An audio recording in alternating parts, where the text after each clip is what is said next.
생기를 너희에게 들어가게 하리니 라는 제목으로 오늘 말씀 나누도록 하겠습니다. 자, 사도행전이 오늘 몇 번째예요? 9번째. 벌써 9번째가 되었습니다. 자, 우리는 사도행전을 보면서 여타의 성경이 다 자신에게 적용하고 또 이렇게 자신에게 하시는 말씀으로 이렇게 묵상해야 되지만 사도행전은 더더욱 활자를 통한 관조적인 입장에서 구경하듯이 보시면 안 되고요. 여러분이 의지적으로 지금 내가 사도행전 속에 이 초대교회 역사 가운데 있다.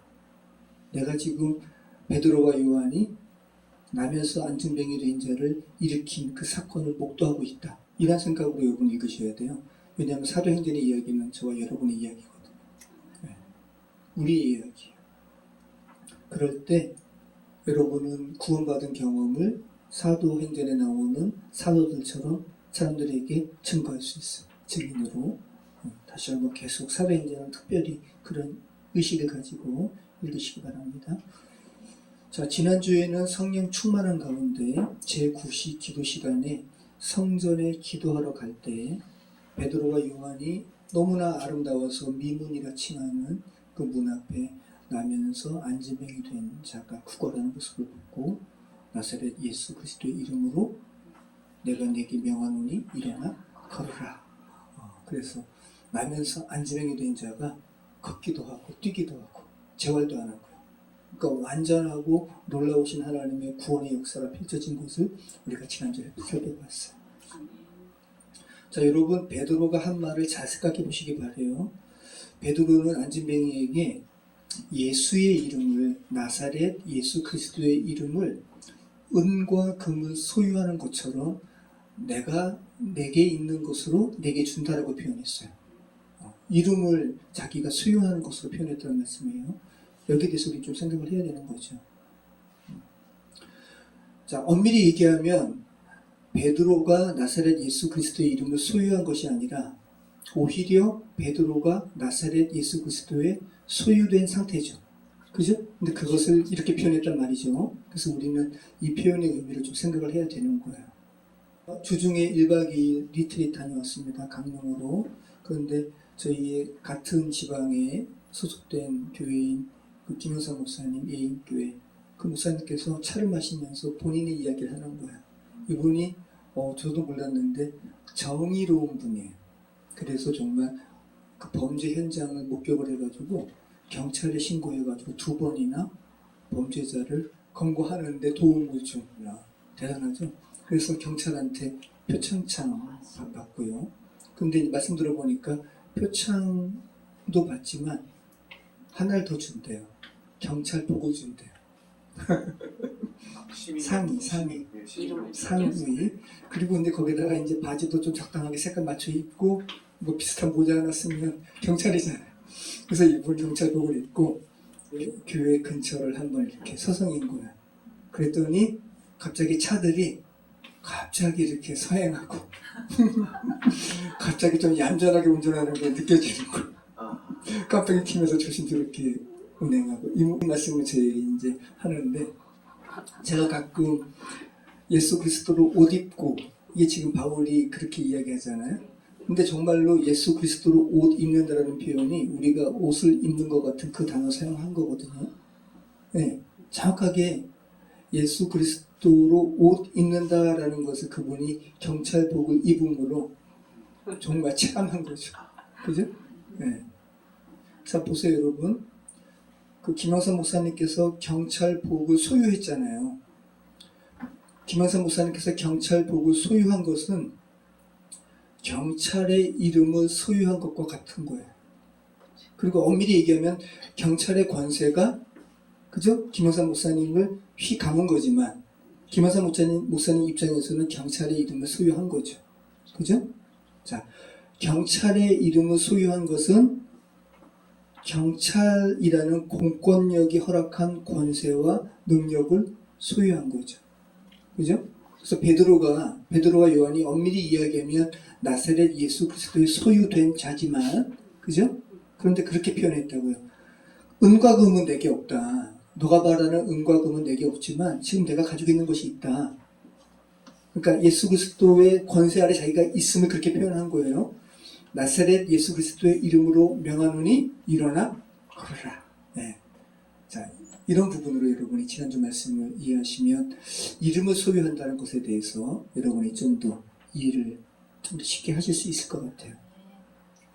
자, 저와 여러분 안에도 성령 받으셨잖아요. 그죠? 그래서 베드로와 요한이 소유한 나사렛 예수 그리스도의 이름의 권세가 저와 여러분 안에도 있습니다. 네, 그 이름의 권세를 사용하시기 바랍니다. 지금 김종호 목사님 그 권세 사용하셔서 지금께서 치유 가운데 있음을 제가 고백합니다. 자, 오늘 말씀 이어서 나오도록 하겠습니다. 사도행전 3장 11절, 12절까지 같이 읽겠습니다. 나은 사람이 베드로와 요한을 붙잡으니 모든 백성이 크게 놀라며 달려나가 솔로몬의 행각이라 불리는 행각에 모이거늘 베드로가 이것을 보고 백성에게 말하되 이스라엘 사람들아 이 일을 왜 놀랍게 여기느냐 우리 개인의 권능과 경건으로 이 사람을 걷게 한 것처럼 왜 우리를 주목하느냐. 네. 나은 사람이, 그러니까 지금 지난주 말씀과 지금 이어진 바로 연속된 상황입니다. 나은 사람이 너무 놀랐어요. 걷기도 하고 뛰기도 하고 성전에 들어가서 하나님을 찬양한 그 사람이 이제 자기를 이렇게 낫게 한 사람이니까 베드로와 요한을 붙잡았어요. 카라테오라는 말을 강하게 붙은 거예요. 와, 당신이군요. 나를 낫게 한 사람이. 그랬더니 사람들이, 모든 사람이 크게 놀랐습니다. 이 사람은 어릴 적부터 안전뱅이였는데 갑자기 걷고 뛰고 하나님을 찬양하니까 너무 놀라는 거예요. 에크담보스라는 말인데 너무 놀라서 말문이 막히다. 한자로 하면 뭐죠? 대경 실색하다. 너무 놀라는 거예요. 어떻게 이 사람이 이렇게 걸을 수가 있을까? 그죠? 그러면서 사람들이 어디로 달려나갔어요? 솔로몬의 행각이라 불리우는 행각에 모였어요.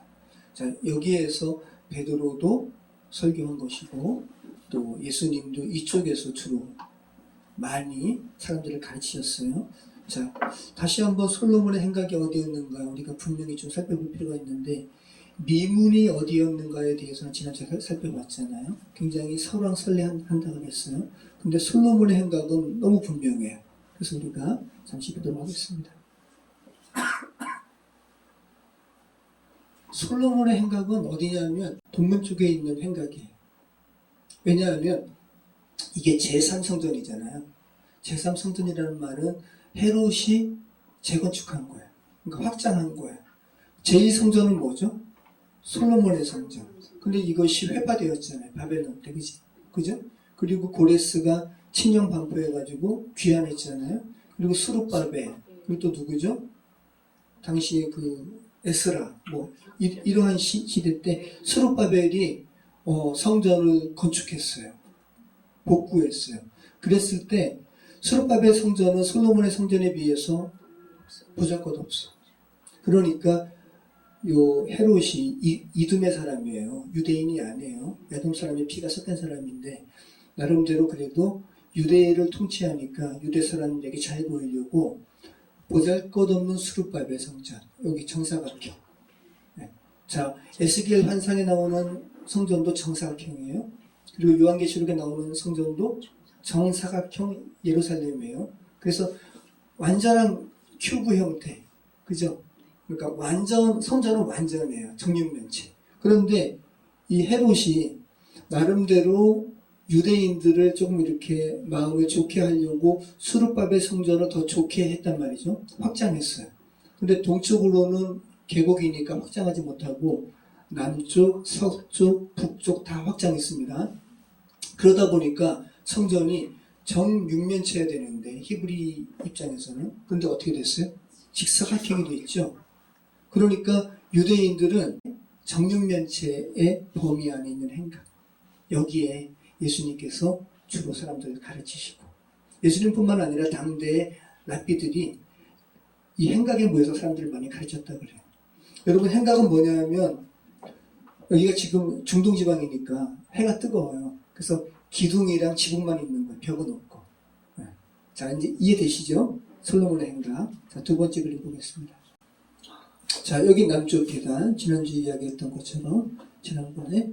자, 솔로몬의 행각. 그러니까 여기는 이방인들이니까 이방인들이 여기까지 들어갈 수 있어요. 근데 이방인에 들어가서 이 안에 들어갈 때는 로마 군인이 지키는 게 아니라 성전 군사들이 지키는 거예요. 그래서 예수님을 겟세마네 동산 거기서 기도하신 예수님을 끌고 온 것은 로마 군인이 아니에요. 헤롯 성전에 성전 수비대가 끌고 온 거예요. 그리고 빌라도에게 넘기는 거죠. 그리고 십자가에 못 박게 한 것은 로마 군인이고. 자, 그러면 자, 여기가 솔로몬 행각은 아니고 여기는 이제 왕의 행각. 자, 솔로몬 행각은 요 안에 들어가서 그죠? 스룹바벨 성전이 있었던 그 자리에 있는 동쪽 행각. 이 솔로몬 행각은 너무나 분명해서. 그다음에 세 번째. 자, 이것도 위에서 본 거. 자, 여기 트리플 게이트, 요거 더블 게이트, 요게 이제 그죠? 굉장히 잘 돼 있죠, 그죠? 헤롯이 아주 엄청나게 잘 지어놓은 거예요, 그죠? 근데 이스라엘 입장에서는, 유대인의 입장에서는 여기보다는 여기 가치가 없고, 요쪽 솔로몬 스포츠 이렇게 돼 있죠, 여기.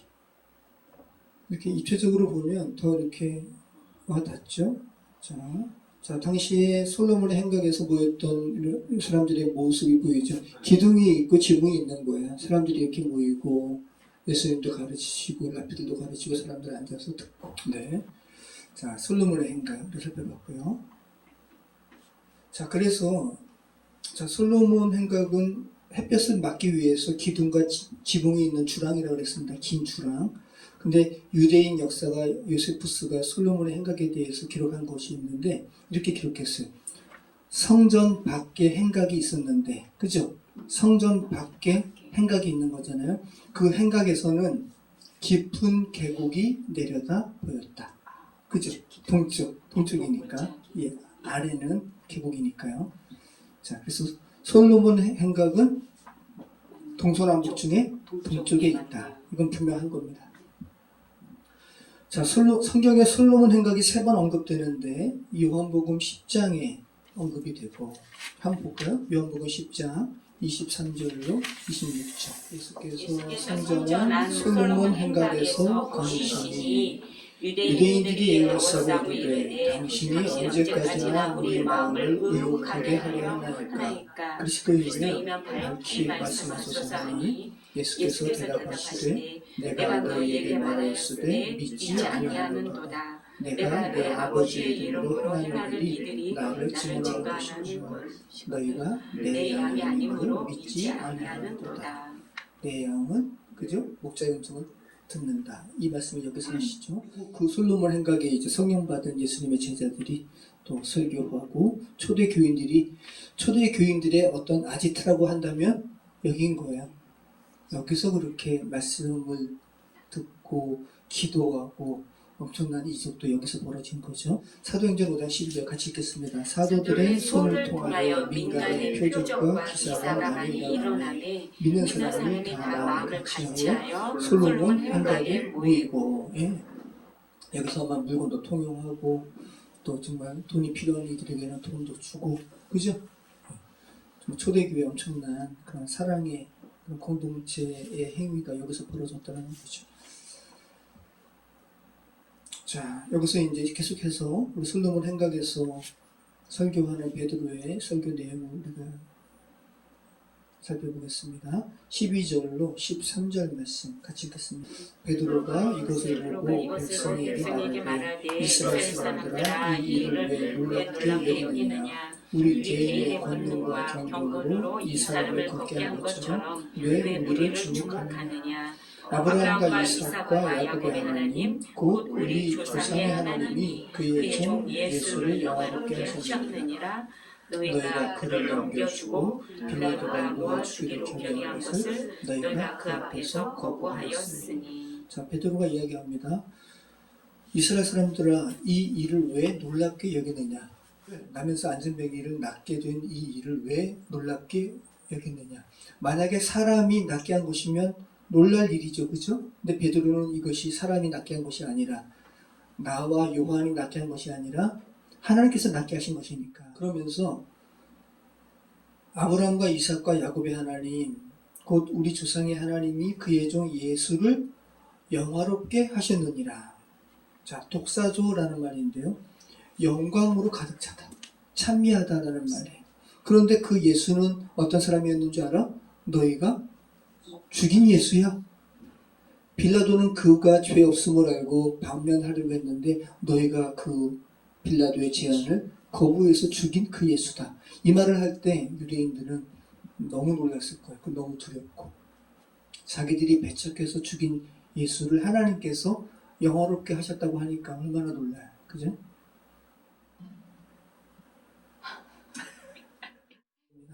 우리 14절, 15절 말씀 같이 읽겠습니다. 너희가 거룩하고 의로운 일을 거부하고 도리어 살인한 사람을 놓아 주기를 구하여 생명의 주를 죽였도다. 그러나 하나님이 죽은 자 가운데서 그를 살리셨으니 우리가 이 일의 증인이라. 네. 자, 너희가 거룩하고 의로운 이 예수를 너희가 거부하고 도리어 살인자를 놓아 주었으니 이건 누구라고요? 바라바. 그죠? 바바라가 아니라 바라바. 네, 바라바를 강도로 너희가 놓아주었다. 그리고 너희가 누굴 죽였다? 생명의 주를 죽였다. 예수를 죽였도다 라고 이야기하지도 않고 생명의 주를 죽였다 라고 이야기하는 거예요. 자, 생명의 주. 생명은 조회라는 말이고요. 이 주라는 단어는 알케고스예요. 자, 아르케가 뭐냐면 기원, 태초에, 요한복음에 태초에 말씀이 계시니라 할 때 이 태초가 아르케거든요. 그러니까 기원의 아르케, 기원이라는 의미가 있는 아르케에서 유래된 말이 이 알케고스인데 권세자, 통치자, 왕이란 말이에요. 야, 그냥 사람도 너희가 죽인 게 아니라 너희가 생명의 주로 죽였다 라고 이야기하는 거예요. 성령의 감동으로 베드로가 지금 순간적으로 이야기하는 거죠. 미리 이거 원고 써가지고 이야기하는 게 아니니까, 그죠? 그러니까 베드로의 내면 가운데는 성령의 감동으로 인해서, 그죠? 예수님의 구속사적인 이 사역과 성령의 역사로 말미암아 모든 것이 지금 이렇게 통달된 거죠. 아, 예수님이 생명의 주시구나. 그리고 그 생명의 주를 너희가 죽인 이 일의 증인이 우리다. 그죠? 그리고 하나님께서 그를 다시 살리셨다. 우리가 이 일의 증인이다 라고 이야기하는 거죠. 그래서 베드로의 이 같은 말을 통해서 그리스도인의 어떠한 부르심이 어디에 있는지 우리는 알게 되죠. 우리는 죄된 세상 사람들이 예수님을 십자가에 못 박아 죽이는 것은 이때만 못 박아 죽이는 것이 아니거든요. 시간을 초월해가지고 계속해서 사람들은 예수님을 십자가에 못 박아요. 우리 그리스도인의 부르심도 여기에 있다는 거죠. 우리도 죄된 세상 사람들에게 하나님께서 예수 그리스도를 십자가의 죽음에서 부활시키신 증인이 되어야 된다는 거예요. 자, 신명서 말씀 보면 놀라운 말씀이 있죠. 자, 같이 읽겠습니다. 그 이름을 믿음으로 그 이름이 너희가 보고하는 이 사람을 성하게 하였나니 예수로 말미암아 난 믿음이 너희 모든 사람 앞에서 이같이 완전히 낫게 하느니라. 18년 동안 혈류병 걸린 여인이 그죠? 마음속에 이상한 믿음이 이렇게 생성되어가지고 예수님의 옷자락을 뒤에서 만졌잖아요. 그의 그 믿음은 완전한 믿음이었어요. 예수의 이름을 완전히 믿은 거예요. 그래서 혈루 근원에서부터 낫게 되었죠. 그걸 같이 연상해서 한번 보시기 바래요. 예수로 말미암아 난 믿으니 너희 모든 사람 앞에서 이같이 완전히 낫게 하였느니라. 누구를? 나면서 안전병이 된 사람. 그래서 우리의 믿음은 예수로 말미암아 난 믿음이어야 되는 거예요. 그리고 정말 자신 안에 어떠한 부분, 어떠한 치유를 놓고 기도할 때 정말 예수로 말미암아 난 믿음이라면 정말 담대하게 이런 기도, 그죠? 이런 또 이름을 또 예수 그리스도의 이름을 의지하는 선포 기도를 우리가 할 수 있는 거죠. 그럴 때 놀라운 역사가 있는 줄 믿습니다. 우리 김종훈 목사님, 또 김현 집사님, 윤지영 권사님 이러한 믿음의 기도를 이렇게 하시도록 여러분도 같이 충고하시기 바랍니다. 자, 신자들의 믿음의 대상은 하나님이잖아요. 그죠? 우리의 믿음의 대상은 하나님이잖아요. 근데 아까 말씀드린 것처럼 베드로는 예수의 이름을 그렇게 강조해요. 예수의 이름을 믿음으로 기적이 나타났다고 이렇게 지금 설교하고 있습니다. 자, 이게 일반적인 베드로의 상태였으면 이렇게 설교하지 못했을 거예요. 이게 지금 성령의 충만한 가운데 있기 때문에 이렇게 설교할 수 있는 거예요. 자, 베드로는 성령의 감동으로 이름이라는 것이, 이름이라는 것이 인격의 모든 속성을 대표한다는 것을 알았어요. 성령께서 깨닫게 하신 거예요. 자, 여러분, 이름과 믿음의 관계를 한번 생각해 보시기 바래요. 이름과 믿음, 여러분 믿음이 있잖아요, 그죠? 신앙이 있잖아요. 근데 거기에 이름이라는 것을 생각해 보시기 바래요. 이름과 믿음의 관계. 이름은 다른 말로 하면 계시예요. 그죠? 계시와 믿음의 관계가 이름과 믿음의 관계예요.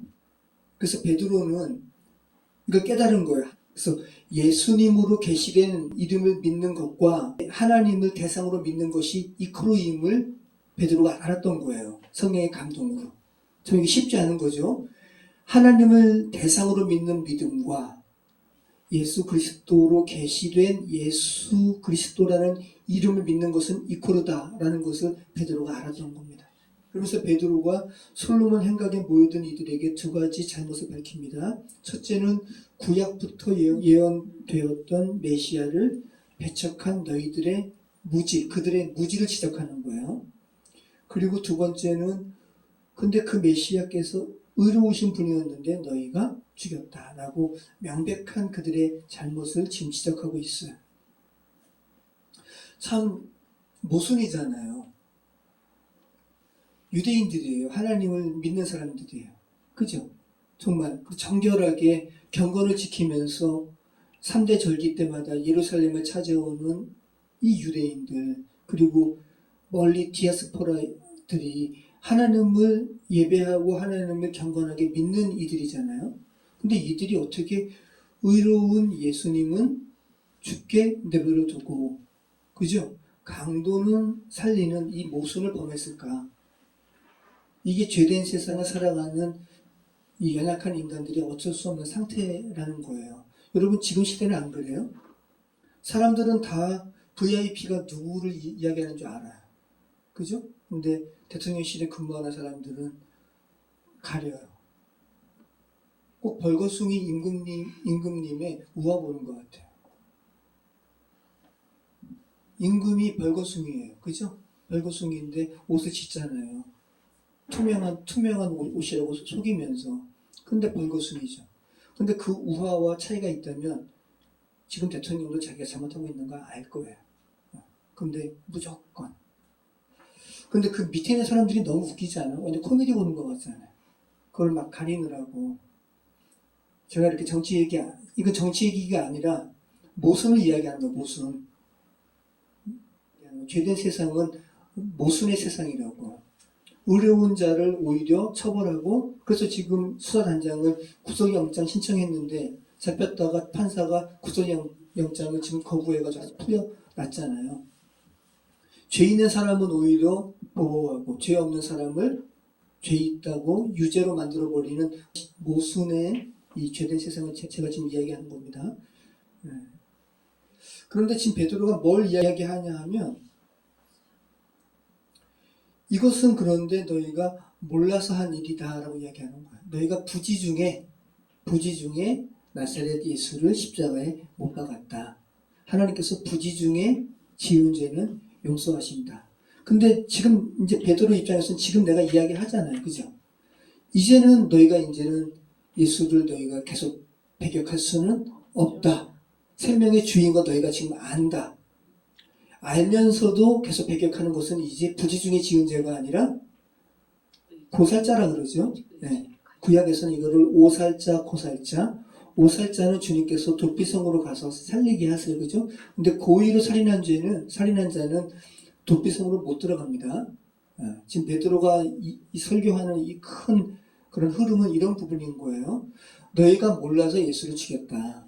근데 이제는 너희가 안다. 회개하고 죄사함을 받아라.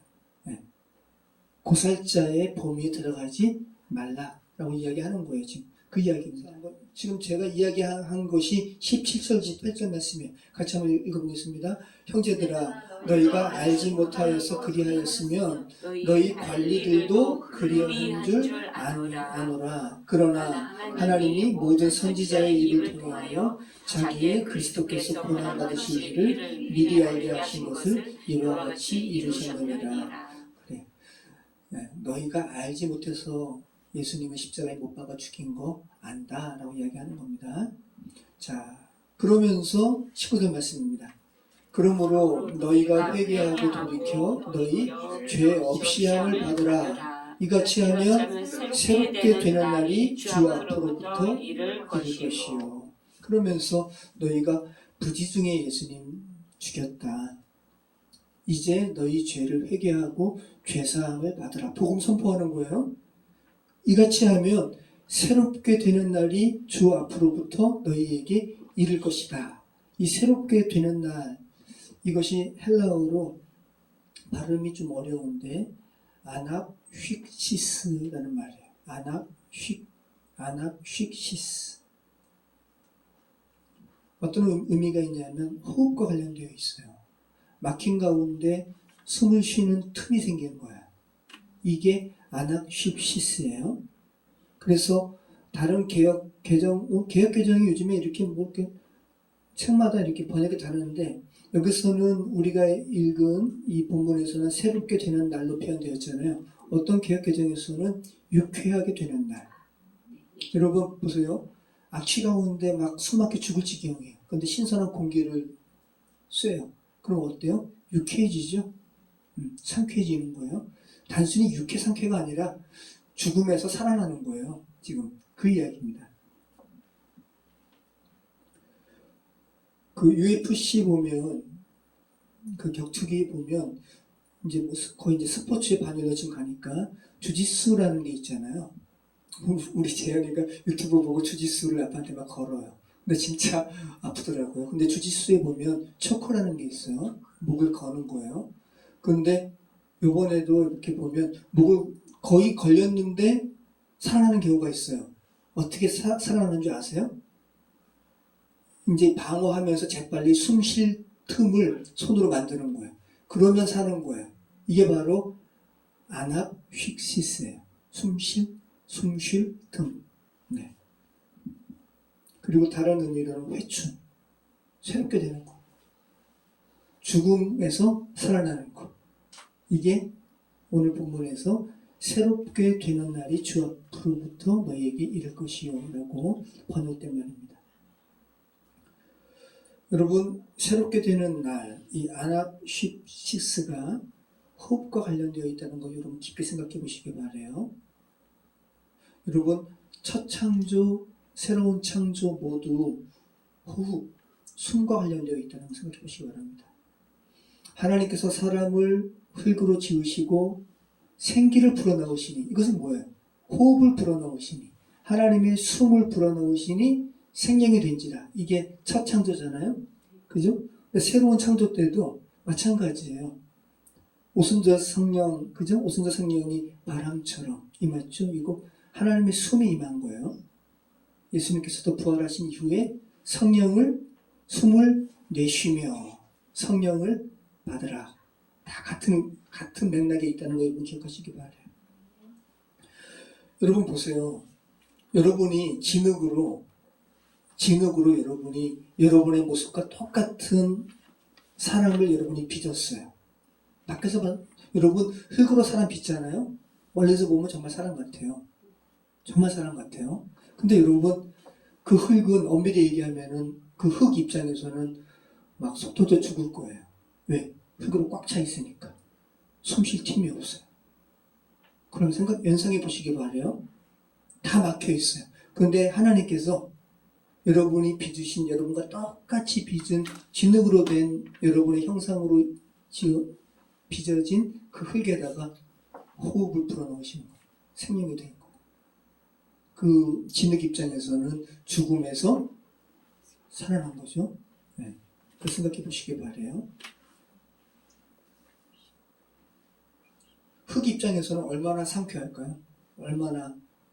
여러분 한쪽 감기로 인해서 한쪽 코만 막혀도 얼마나 답답해요. 근데 뻥 뚫리면 얼마나 시원해요.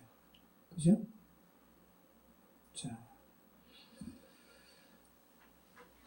자, 그래서 이것을 구약에서 예표적으로 보여준 사건이 뭐냐면 에스겔의 마른 뼈 사건이죠.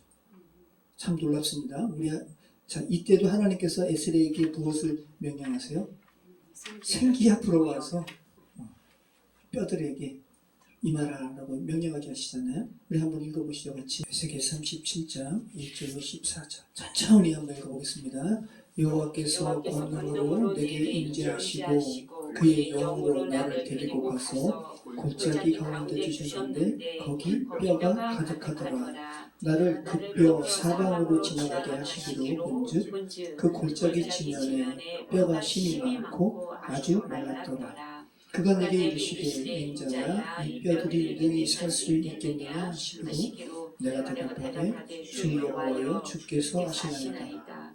또 내게 이르시되 너는 이 모든 뼈에 대언하여 이르기를 너희 마른 뼈들아 여호와의 말씀을 들을지어다. 주 여호와께서 이 뼈들에게 이같이 말씀하시기를 내가 생기를 너희에게 들어가게 하리니 너희가 살아나리라. 그죠? 죽은 뼈에게 생기가 드러나게 하리니 이제 이들이 살아나리라. 자, 6절 너희 위에 힘줄을 두고 살을 입히고 가죽으로 덮고 너희 속에 생기를 넣으리니 너희가 살아나리라. 또 내가 여호와인 줄 너희가 알리라 하셨다 하라. 그죠? 하나님께서는 하나님이시니까 죽은 뼈를 살리시는 거예요. 그죠? 하나님이시니까 죄로 인해서 죽은 저와 여러분을 살리시는 거예요. 자, 7절 이에 내가 명령을 따라 태어나니 태어날 때 소리가 나고 움직이며 이 뼈 저 뼈가 드러나자 뼈들이 서로 연결되더라. 내가 또 보니 그 뼈에 힘줄이 생기고 살이 오르며 그 위에 가죽이 덮이나 그 속에 생기는 없더라. 또 내게 이르시되 인자야 너는 생기를 향하여 태어나라. 생기에게 태어나여 이르기를 주 여호와께서 이같이 말씀하시기를 생기야 사방에서부터 와서 이 죽음을 당한 자에게 불어서 살아나게 하라 하셨다 하라. 이에 내가 그 명령대로 태어나였더니 생기가 그들에게 들어가매 그들이 곧 살아나서 일어나섰는데 극히 큰 군대더라. 그죠? 성경이 계속해서 죽은 자를 살리는 것과 관련해서 생기로 표현하고 있다는 것. 여러분 여호와라는 것도 그죠? 그 히브리어로 보면 요드, 해, 그리고 바브, 해거든요. 그러니까 이게 이 해도 여러분 해도 히브리어 알파벳 해도 호흡이라는 의미가 있어요. 호흡, 숨구멍이라는 의미가 있어요. 실존이라는 의미가 있어요. 그래서 하야 있죠. 하야 존재하다. 여기에도 해가 들어가는 거예요. 네. 그리고 여호와의 이름도 야훼. 그러니까 이것도 발음도 이 호흡하는 그런 발음이라는 거예요. 호흡이라는 것 자체는 살아있음을 이야기하는 거잖아요. 네. 그걸 생각해 보시기 바랍니다. 자, 그래서 오늘 본문에서 새롭게 되는 날, 이 새롭게 되는 날로 번역된 아낙쉽시스는 오늘 본문에서만 나와요. 헬라어 성경에서. 당연히 신약에서 한 번만 나오는 거예요. 구약은 당연히 없고. 그리고 이 새롭게 되는 날은 죽은 자가 살아나는 날이죠. 그래서 모든 죄악을 사해 주시는 날이에요. 구약으로 이야기하면 시편 51편 9절의 날이에요. 제가 읽어드릴게요. 주의 얼굴을 내 죄에서 돌이키시고 내 모든 죄악을 지워주소서. 이것이 이 시편 기자에게 이루어진 날은 그가 죽음에서 살아나는 날이죠. 그죠? 자, 신약에서는 거듭남의 날이에요. 중생의 날이에요. 중생이라는 게 뭐예요? 거듭남이에요. 거듭남. 자, 우리 한번 디도서 3장 1절부터 7절 같이 읽겠습니다. 너는 그들로 하여금 통치자들과 권세자들에게 복종하여 순종하며 모든 선한 일 행하기를 준비하게 하며 아무도 비방하지 말며 다투지 말며 관용하며 범사에 온유함을 모든 사람에게 나타낼 것을 기억하게 하라. 우리도 전에는 어리석은 자요 순종하지 아니한 자요 속은 자요 여러 가지 정욕과 쾌락에 종로릇한 자요 악독과 투기를 일삼은 자요 가증스러운 자요 피차 미워한 자였으나 우리가 그랬죠? 여러분 부인하지 못하시겠죠? 그러나 자 4절 우리 구주 하나님의 자비와 사람 사랑하심이 나타날 때에 우리를 구원하시되 우리가 행한 바 의로운 행위로 말미암지 아니하고 오직 그의 긍휼하심을 따라 중생의 씻음과 이 중생 그죠? 거듭남의 씻음과 성령의 새롭게 하심으로 하셨나니 우리 구주 예수 그리스도로 말미암아 우리에게 그 성령을 풍성히 부어주사 우리로 그의 은혜를 힘입어 의롭다 하심을 얻어 영생의 소망을 따라 상속자가 되게 하려 하심이라. 자, 이 날이 오늘 본문에 새롭게 하심을 입은 날. 그죠? 네. 자, 중생, 이 거듭남은 여러분 새로운 창조와 관련되어 있다는 거 기억하시기 바라요. 첫 창조는 인간의 타락, 그죠? 죄로 인해서 왜곡되었죠. 그래서 죄된 세상에서 벌어지는 모든 일은 다 부패하고 죄악된 이 어둠의 일로 가득 차 있는데 다 그래서 썩은 냄새만 나는데 그 안에서 여러분이 숨막혀 죽을 지경에 있었는데 그죠? 하나님께서 여러분에게 새로운 하나님의 숨을 불어넣으시고 새롭게 살게 하신 거예요. 이게 바로 중생, 거듭난 자고 중생한 자고 그리고 그 자신에게는 유쾌하게 되는 날이죠. 네, 그죠? 새롭게 창조된 날인 것이죠. 그리고 에스겔의 말씀으로는 하나님의 생기가 그죠? 들어간 날이죠. 우리에게. 기억하시기 바라요. 오늘 베드로가 성령의 감동으로 그리스도를 어떻게 증거하고 있는지 다시 한번 되뇌어 보시길 바라요. 먼저 생명의 주를 너희가 죽였다라고 현실을 직시했습니다. 그죠? 그런데 하나님께서 너희가 죽인 그 생명의 주를 살리셨다라고 복음의 진수를 바울이 베드로가 이렇게 선포했어요. 그래서 십자가의 구속의 은혜와 부활은 기독교의 두 기둥이에요. 굉장히 중요한 거예요. 여러분이 복음 전할 때 반드시 십자가, 그죠? 그 다음에 부활, 이거 반드시 증거해야 되는 거죠. 이게 여러분이 증인으로 부름받은 여러분의 입에서 나와야 될 두 가지 내용입니다. 자, 그리고는 어떻게 합니까? 회개하고 죄사함을 받으라. 그죠? 그리고 오늘 계속 우리가 살펴봤던 유쾌하게 되는 것. 그죠? 새롭게 되는 것에 대해서 베드로가 이야기했어요. 여러분 다시 한번 오늘 말씀 정리할게요. 여러분 다시 한번 호흡하는 것에 대해서 여러분 생각해 보시기 바라요. 집사님도 군대 훈련 받으셨죠? 뭐가 가장 힘드셨어요? 화생방. 맞아요. 저도 그랬어요. 많은 군인들이 그렇죠. 많은 군인들이 막 유교, 뭐 행군 이런 힘든 훈련 많거든요. 이거 힘들다고 하는 사람들보다 더 많이 힘들었다고 하는 게 뭐냐면 화생방. 저도 화생방이 힘들었어요. 저 군대에서 2번 받았는데 방도면 다 써요. 그 다음에 벙커 같은데 소대별로 이렇게 들어가게 하고요. 벙커의 문을 잠궈요. 그리고 그 안에서 이제 가스가 들어와요. 그리고 이렇게 허리춤하게 하고 군가 부르게 해요. 근데 방도면 써도 들어와요. 까만 그게 군가를 불러요. 그러다가 나중에는 콧물 나오고 눈물 나오고 나중에는 그냥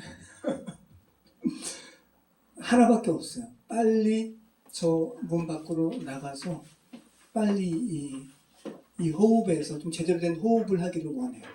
그거밖에 없어요. 그리고 이제 한 얼마 있죠? 한 7분 정도 있나? 7분도 안 되는데 너무 오래 있어요. 진짜 그거보다 더 힘든 거 없어요. 진짜. 빨리 나가고 싶어. 빨리 나가고 싶어. 그리고 이제 문을 열죠. 그러면 이제 나가요. 그러면 이제 정말 공기가 이렇게 바람이 하잖아요. 공기의 고마움을 그때 느껴요. 그전에는 공기가 이렇게 고마운 것인 줄 진짜 몰랐거든요. 근데 화생방 훈련하면 공기가 이렇게 귀한 것이구나 알게 되죠.